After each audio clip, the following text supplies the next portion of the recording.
በጣም የዋህ እናት ነው ያለችኝ። በጣም ነው የምወዳት ስቲልም ባለውለታዬ ናት። እና እንደ ትምህርት ቤት የሄደች ሰው አይደለችም፣ ግን ብዙ ነገር በመከር መጥፎ ነገሮች ትጠላለች። ስናጠፋ ራሱ በቃ በአቅም ባያቅታት ትነክሰን ነበር እና ኃይለኛም ናት፣ ግን ደግሞ በቃ የዋህነቷ ኃይለኝነቷን ይሸፍነዋል። አባቴም እንደዛው ቁጡ ነው፣ ኃይለኛ ነው። በጣም ነበር የሚወደኝ እሱ ነፍሱን ይማረው፣ አሁን በህይወት የለም።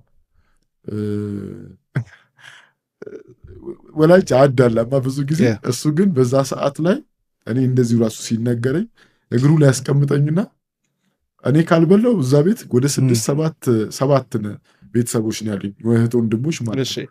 እነሱ እኔ ሳልጠግብ ለነሱ ያሰጡ እና እግሩ ላይ ቁጭ አድርጎኝ ነው የሚያበላኝ የነበረው። እና ኃይለኝነቱም አለ ደግሞ መውደዱም አለ።